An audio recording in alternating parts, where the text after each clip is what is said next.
नमस्ते दोस्तों, मैं हूं प्रदीप कुमार और आप देख रहे हैं डिजिटल मार्केट। वीडियो शुरू करने से पहले बता दूं, ये वीडियो एक एजुकेशनल पर्पज़ के लिए है। अगर आप स्टॉक मार्केट में कोई भी फाइनेंशियल इन्वेस्टमेंट करते हो तो अपने फाइनेंशियल एडवाइजर से सलाह जरूर लें या फिर अपनी सोच समझ के साथ ही स्टॉक मार्केट में इन्वेस्टमेंट करें। अगर आपको स्टॉक मार्केट में कोई भी फाइनेंशियल लॉस होता है तो उसके लिए ये वीडियो रिस्पॉन्सिबल नहीं रहेगी। तो चलो दोस्तों, वीडियो शुरू करते हैं। दोस्तों, आज हम बात करने वाले हैं hands on global management stock के बारे में। देखा जाए तो ये स्टॉक एक HGM के नाम से NSE और BSE में जाना जाता है और देखा जाए तो ये स्टॉक एक IT सेक्टर से बिलोंग करता है। देखो, मैं आपको बता दूं, IT सेक्टर एक ऐसा सेक्टर है जिसे परफॉर्मेंस के बेस पे इंडियन स्टॉक मार्केट पे सबसे लोअर 15 सेक्टर की कैटेगरी में रखा जाता है। मतलब वो सबसे लोअर 15 सेक्टर जहां पे अगर मार्केट में थोड़ा सा सेलिंग प्रेशर बना, मार्केट में कोई भी गिरावट के माहौल बने या फिर मार्केट में कोई भी नेगेटिव न्यूज आए, तो इन सेक्टर में आपको सबसे पहले सबसे ज्यादा और सबसे ताबड़तोड़ गिरावट देखने को मिलती है। जैसे भी केमिकल सेक्टर हो गया, शुगर मिल सेक्टर हो गया, ज्वेलरी सेक्टर हो गया, बैंकिंग सेक्टर हो गया, टेलीकॉम सेक्टर हो गया, फॉरेस्ट मटेरियल सेक्टर हो गया, मीडिया सेक्टर हो गया, साथ में IT सेक्टर हो गया। ये वो सेक्टर है जहां पे सबसे ज्यादा और सबसे ताबड़तोड़ गिरावट आपको देखने को मिलती है। और इसकी पुष्टि करने के लिए आप इंडियन स्टॉक मार्केट के पिछले 2 साल से लेकर पिछले 10 साल तक के रिकॉर्ड आप चेक कर सकते हो। इन्हीं सेक्टर में आपको सबसे बड़ी गिरावट देखने को मिलेगी। तो भाई, कहने का मतलब है स्टॉक का जो सेक्टर है वो अपने आप में काफी ज्यादा कमजोर है। लेकिन IT सेक्टर में अगर बाकी स्टॉक की कंपैरिजन में देखा जाए तो HGM स्टॉक में एक अच्छा खासा पोटेंशियल आपको देखने को मिलता है और स्टॉक में एक एवरग्रीन परफॉर्मेंस भी आपको देखने को मिलती है। भले ये स्टॉक एक मल्टी बैगर स्टॉक नहीं है, लेकिन इस स्टॉक में एक एवरेज से ज्यादा पोटेंशियल आपको देखने को मिलता है। अगर इसकी कंपैरिजन अगर मैं TCS जैसी बड़ी कंपनी के साथ करूं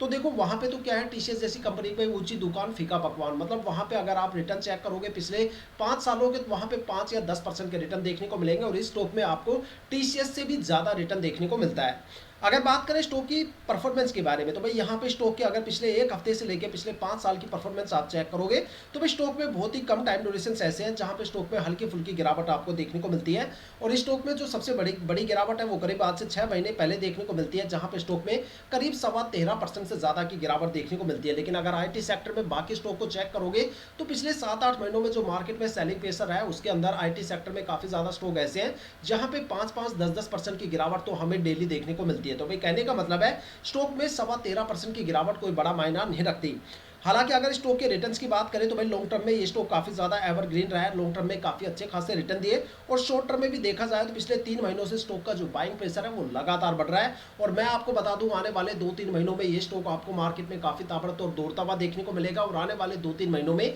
ये स्टॉक अपने अपर सर्किट की सबसे हायर वैल्यू को टच करेगा। इस टाइम मेरे पास मार्केट की और स्टॉक की काफी बड़ी बड़ी अपडेट है और अपडेट इतनी बड़ी है कि जब आप सुनोगे तो आपकी खुशी का ठिकाना नहीं रहेगा। लेकिन उससे पहले स्टॉक के कुछ बेसिक फंडामेंटल और डेटा जानना काफी ज्यादा जरूरी है। तो भाई, स्टॉक की परफॉर्मेंस तो आपने चेक कर ली। स्टॉक लॉन्ग टर्म में भी काफी ज्यादा प्रॉफिटेबल है और शॉर्ट टर्म में भी काफी ज्यादा प्रॉफिटेबल है। आप यहाँ पे लॉन्ग टर्म और शॉर्ट टर्म दोनों टाइम ड्यूरेशन में इन्वेस्टमेंट कर सकते हो। लेकिन आने वाले 2-3 महीनों में ये स्टॉक आपको कहीं ज्यादा प्रॉफिटेबल देखने को मिलने वाला है। अगर बात करें स्टॉक की कुछ ऑफिशियल अपडेट के बारे में, तो यहाँ पे 3 सबसे बड़ी ऑफिशियल अपडेट हमें देखने को मिलती है और तीनों अपडेट करीब पिछले 26 दिनों के अंदर मार्केट में आई। जो सबसे पुरानी अपडेट है वो करीब स्टॉक में 26 दिन पहले देखने को मिलती है, जहां पे कंपनी ने यहाँ पे केशवन नेर पदमान भान जो यहाँ पे कंसर्न पर्सन है, इनको एज ए कंपनी के इंडिपेंडेंट डायरेक्टर घोषित कर दिया और 25 अप्रैल 2026 से इनका कार्यकाल स्टार्ट हो जाता है। अगर बात करें स्टॉक की दूसरी सबसे बड़ी अपडेट के बारे में, तो वो करीब आज से 11 दिन पहले देखने को मिलती है, जहां पे कंपनी के 3 प्रमोटर्स ने यहाँ पे जो पब्लिक कैटेगरी है उसके अंदर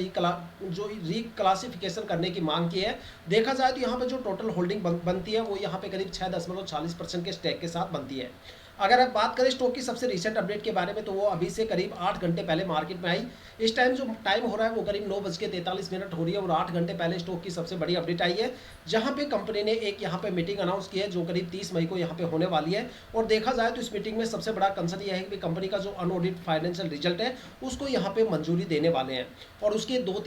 दिन के बाद या 3 दिन के बाद आपको स्टॉक के फाइनेंशियल क्वार्टरली जो रिजल्ट है वो भी आपके सामने आने वाले हैं। तो भाई, देखा जाए तो स्टॉक में कोई भी बड़ी नेगेटिव अपडेट आपको देखने को नहीं मिलती, लेकिन स्टॉक में किसी बड़े ऑर्डर को लेके या फिर फाइनेंशियल या डेटा को लेके भी कोई बड़ी अपडेट आपको देखने को नहीं मिलती। अब बात करने वाले हैं मार्केट की सबसे बड़ी अपडेट के बारे में, जिसके बारे में मैंने कुछ देर पहले वीडियो में आपको बताया था। देखो, आपको याद होगा पिछले साल मैंने जनवरी, फरवरी और मार्च में लगातार काफी ज्यादा वीडियो में आपको बार बार बोला था कि मार्केट का बाइंग प्रेशर काफी तेजी के साथ बढ़ रहा है और चाहे रशिया और यूक्रेन को लेकर कितना भी जियो पॉलिटिकल स्ट्रेस क्यों ना रहे, लेकिन 25 अप्रैल से मार्केट में आपको अपर सर्किट देखने को मिलने वाले हैं। लेकिन 5 मई से मार्केट में पॉजिटिव मोमेंटम की शुरुआत हुई। इस साल भी अगर देखा जाए तो इजराइल और ईरान को लेकर काफी ज्यादा जियो पॉलिटिकल स्ट्रेस है, लेकिन इसी महीने की 30 तारीख से आपको मार्केट में अपर सर्किट देखने को मिलेंगे। मार्केट आपको ताबड़तोड़ दौड़ती हुई देखने को मिलेगी और एक जबरदस्त लेवल के उछाल आपको मार्केट में देखने को को मिलेंगे, काफ़ी ज़्यादा स्टॉक अपने अपर सर्किट की सबसे हाईयर वैल्यू को टच करेंगे। अगर बात करें तो देखा जाए तो पिछले साल भी रशिया और यूक्रेन को लेकर काफ़ी ज़्यादा जियोपॉलिटिकल स्ट्रेस था, फिर भी मार्केट में अपर सर्किट आपको देखने को मिले। इस साल भी अगर देखा जाए तो इजराइल और ईरान को लेकर मिडल ईस्ट और यूरोप में एक अच्छे खासे जियोपॉलिटिकल स्ट्रेस आपको देखने को मिलते हैं, और फिर भी मार्केट में एक ज़बरदस्त लेवल के उछाल आपको देखने को मिलने वाले हैं। और इसकी जो शुरुआत है वो करीब पिछले एक हफ्ते से मार्केट में हो चुकी, मतलब ऐसे ऐसे स्टॉक जिन्होंने पिछले 4 साल में मात्र 1% का भी रिटर्न नहीं दिया, वो यहाँ पे करीब 10-10, 12-12% के रिटर्न के साथ लगातार मार्केट में बढ़ रहे हैं। और अगर स्टॉक की परफॉर्मेंस भी आप चेक करोगे तो स्टॉक में लगातार पिछले 1 महीने से एक अच्छा खासा पोटेंशियल आपको देखने को मिलता है। करीब यहाँ पे 13.5% से ज़्यादा का उछाल स्टॉक में देखने को मिलता है। मैं आपको बता दूं, अगर आप स्टॉक में कोई भी फ्रेश एंट्री करने की सोच रहे हो तो ये सबसे ज़्यादा बेस्ट टाइम है। और अगर आप स्टॉक में कोई भी बड़ी होल्डिंग करे बैठे हो तो एक अच्छी खासी बाइंग करके आप अपने शेयर प्राइस को एवरेज भी कर सकते हो, और आने वाले 2-3 महीनों में स्टॉक में और मार्केट से एक अच्छा खासा रिटर्न आप गेन कर सकते हो। देखो, इस टाइम मार्केट में जो पोटेंशियल होना चाहिए वो पोटेंशियल इस टाइम मार्केट में नहीं है। उसके पीछे कोई एक नहीं, करीब 3 सबसे बड़े रीजन है। सबसे पहला रीजन ये है कि भाई बीते कुछ दिनों से मार्केट में काफ़ी ज़्यादा अपडेट आ रही थी कि मार्केट में अपर सर्किट की शुरुआत होने वाली है, जिसको लेके फ्यूचर एंड ऑप्शन में काफ़ी ज़्यादा इन्वेस्टर्स ने निफ्टी पे एक अच्छा खासा पुट ले लिया, और निफ्टी के एक्सपायरी तक एक अच्छा खासा सेलिंग प्रेशर निफ्टी में बन जाता है, और करीब 2 हफ्तों तक एक अच्छी खासी गिरावट हमें स्टॉक मार्केट में देखने को मिलती है। दूसरा सबसे बड़ा रीजन ये है कि इस टाइम काफ़ी ज़्यादा स्टॉक के अंदर ट्रेडिंग विंडो पूरी तरह से क्लोज है, और ट्रेडिंग विंडो क्लोज होने का मतलब होता है कि जो प्रमोटर की फाइनेंशियल एक्टिविटी है स्टॉक मार्केट पे वो आपको ना के बराबर देखने को मिलती है। तीसरा सबसे बड़ा रीजन ये है कि इस टाइम काफ़ी ज़्यादा स्टॉक के अंदर फाइनेंशियल ऑडिट के प्रोसेस चल रहे हैं, और जाहिर सी बात है जब किसी भी कंपनी की फाइनेंशियल टर्म्स को ऑडिट किया जाता है तो कंपनी की फाइनेंशियल एक्टिविटी भी स्टॉक मार्केट में ना के बराबर देखने को मिलती है। लेकिन ये जो इस टाइम रायता बिखरा हुआ है, ये रायता करीब आपको 25 तारीख तक खत्म होता हुआ देखने को मिलेगा, और उसके बाद प्रमोटर की वो एक्टिविटी स्टॉक मार्केट में देखने को मिलेगी जो आप सोच भी नहीं सकते। मैं आपको बता दूं, काफी ताबड़तोड़ मार्केट आपको दौड़ती हुई देखने को मिलने वाली है। अब देखो, आपको ये तो पता चल गया कि मार्केट में एक अच्छे खासे उछाल की शुरुआत होने वाली है, मार्केट में पॉजिटिव मोमेंटम की शुरुआत होने वाली है। इंडियन स्टॉक मार्केट काफी ताबड़तोड़ आपको दौड़ता हुआ देखने को मिलेगा, लेकिन ये स्टॉक किस रफ्तार के साथ दौड़ेगा, यहाँ पे क्या आपको बाइंग प्रेशर देखने को मिलेगा, सेलिंग प्रेशर क्या रहेगा, स्टॉक का पोटेंशियल क्या रहेगा, स्टॉक का लिक्विडिटी लेवल कितना रहेगा, स्टॉक में शॉर्ट टर्म और लॉन्ग टर्म के क्या रिटर्न रहने वाले हैं, स्टॉक में किस तरह के कंसर्न चल रहे हैं, और आने वाले टाइम में स्टॉक में क्या कंसर्न आपको देखने को मिल सकते हैं, ये डेटा भी आपको जानना काफी ज्यादा इंपॉर्टेंट है अगर आपने स्टॉक में कोई भी बड़ा इन्वेस्टमेंट कर रखा है। और इस वीडियो में मैं ये सारे डेटा एक एक करके आपको बताने वाला हूँ, तो वीडियो के साथ बने रहिएगा। भले वीडियो थोड़ी सी लंबी जरूर बनेगी, लेकिन यहाँ पे काफी ज्यादा इन्फॉर्मेशन मैं आपके साथ शेयर करना चाहूंगा। अगर बात करें स्टॉक के बाइंग प्रेशर के बारे में, तो भाई देखो, एक एक्सपर्ट बोलता है किसी भी स्टॉक में अगर आप इन्वेस्टमेंट करते हो ना, तो वहाँ पे बाइंग प्रेशर करीब 50% के लेवल से ऊपर होना चाहिए। ऐसा माना जाता है कि एक बाइंग प्रेशर हमेशा एक फ्यूल का काम करता है और एक पोटेंशियल को जन्म देता है। स्टॉक में जितना ज़्यादा बाइंग प्रेशर होता है उतना कम सेलिंग प्रेशर देखने को मिलता है, और जितना कम सेलिंग प्रेशर रहेगा उतना अच्छा खासा पोटेंशियल देखने को मिलेगा, और जितना ज़्यादा पोटेंशियल रहेगा समझो स्टॉक में उतना भर भर के रिटर्न आपको देखने को मिलता है। अगर इस टाइम स्टॉक के सभी सेगमेंट पर आप एक नज़र डालोगे, चाहे वो कैश सेगमेंट हो, फ्यूचर एंड ऑप्शन सेगमेंट हो, एफआईआई, डीआईआई या फिर इक्विटी सेगमेंट, यहाँ पे जो एवरेज बाइंग प्रेशर है वो करीब 60% के लेवल के आसपास है, और ये जो बाइंग प्रेशर है वो पिछले 3 महीनों से काफ़ी तेजी के साथ आगे बढ़ रहा है। अगर ये बाइंग प्रेशर यहाँ पे 65 या 70% के लेवल को ब्रीच आउट करता है तो ये स्टॉक आपको मार्केट में एक एवरेज से ज़्यादा पोटेंशियल के साथ दौड़ता हुआ देखने को मिल सकता है। अगर बात करें स्टॉक के लिक्विडिटी लेवल को चेक करने की, तो देखा जाए तो स्टॉक का जो पी रेशियो है, मतलब जो लिक्विडिटी का इंडिकेशन है, वो करीब 190 पॉइंट के आसपास है। यही सबसे बड़ा नेगेटिव पॉइंट स्टॉक में मुझे देखने को मिलता है, जबकि होना कितना चाहिए, करीब 5 से लेके 15 या 18 तक, 20 तक भी और चल जाता है। 20 से जितना ऊपर लिक्विडिटी का इंडिकेशन होता है, समझो स्टॉक में उतना ज़्यादा फ्लक्चुएशन और गिरावट के माहौल आपको देखने को मिलते हैं। और लिक्विडिटी एक ऐसा दीमक होता है जो धीरे धीरे करके स्टॉक की परफॉर्मेंस को खा जाता है। अगर भाई लिक्विडिटी किसी स्टॉक मार्केट में आ जाए तो बड़े बड़े स्टॉक मार्केट को हिलाने का दम रखती है, और अगर भाई लिक्विडिटी किसी स्टॉक में आ जाए तो एक अच्छा खासा फ्लक्चुएशन और गिरावट के माहौल स्टॉक में देखने को मिलते हैं। अगर बात करें स्टॉक के यहाँ पे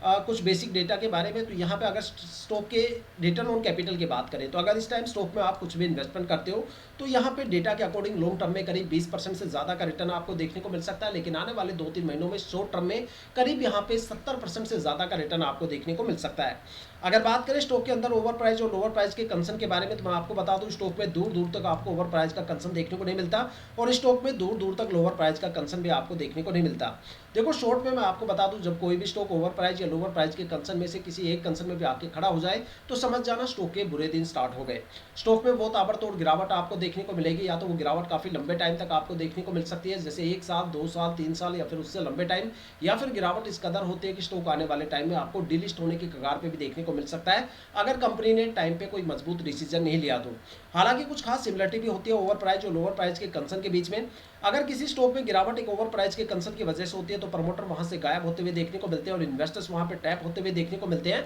और कंपनी एक अच्छा खासा डिविडेंड मार्केट में बांटती हुई नजर आती है। लेकिन अगर किसी स्टॉक में गिरावट एक लोअर प्राइस के कंसर्न की वजह से होती है तो प्रमोटर वहां पे टैप होते हुए देखने को मिलते हैं और इन्वेस्टर्स वहां से गायब होते हुए देखने को मिलते हैं। ये सबसे बड़ा डिफरेंस होता है ओवर प्राइस और लोअर प्राइस के कंसर्न के बीच में। लेकिन फिलहाल देखा जाए तो स्टॉक में ऐसा कोई भी बड़ा कंसर्न हमें देखने को नहीं मिलता। तो दोस्तों, आप स्टॉक के बारे में क्या सोचते हो, अपनी कीमती राय हमें कमेंट करके जरूर बताइएगा। और मैं आपको बता दूं, अगर इस टाइम आप स्टॉक मार्केट के बैकग्राउंड डेटा चेक करोगे तो आपको पता चलेगा कि एफआईआई बड़ी स्पीड के साथ यहाँ पे बड़े लेवल पे बाइंग कर रही है और आने वाले टाइम में स्टॉक में जबरदस्त लेवल के उछाल आपको देखने को मिलने वाले हैं। आने वाली वीडियो में मैं स्टॉक के फाइनेंशियल डेटा आपके सामने लेके आऊंगा, जहां पे स्टॉक के ट्रेड बुक, साथ में बैलेंस शीट, कंपनी के टोटल इनकम सोर्सेज कितने हैं और हर एक इनकम सोर्स से कंपनी को कितनी इनकम आती है,